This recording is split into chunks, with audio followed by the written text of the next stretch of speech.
Okay, 2.4, writing linear inequalities from a graph. As we said, we've already worked with graphing these, okay? Now we just have to write the actual inequality just by looking at the graph. Just like if we look at the graph of an equation, we know how to write the line, okay? So first thing we got to do, identify the y-intercept, or the b value. So we'll just write the b. Identify the b. Then we've got to find the slope.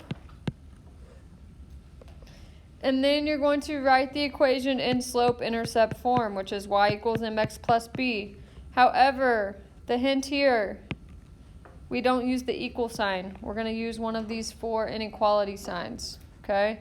So less than, greater than, less than, equal to, greater than, equal to, instead of the equal sign. With me so far? Okay, so it's no different than writing the line of a regular equation, okay?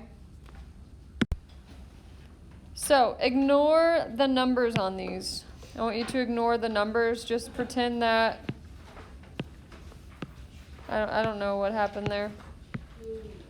Just ignore that. Just pretend that, just count the actual units here to figure out what we're doing.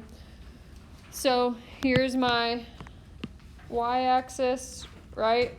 And here's my x-axis. So the first thing I've got to do is just to find the b value. Where's that at? The y-axis, right? It's where this line hits the y-axis. So let's go to it.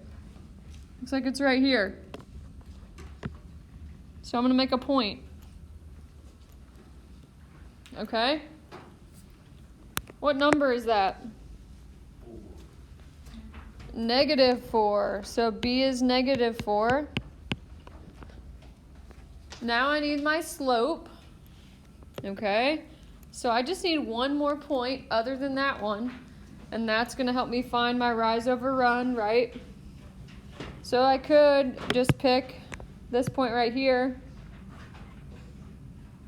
You guys see that blue point I just made?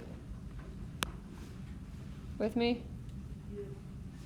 Okay, so I just made that point, and now I'm going to count my rise over run. So it looks like I'm dropping down 1 for the rise, so that would be a -1, and I'm going right a +1. So my slope is rise over run, so -1 over 1, right? Last thing I've got to do, or not last thing, first thing I want to do here, y equals mx plus b, so that's going to be a -x minus 4. You see where I got that? Plugged in m, plugged in b. But we said we can't have an equal sign. So if I look at my line, does it look like I shaded below the line or above it?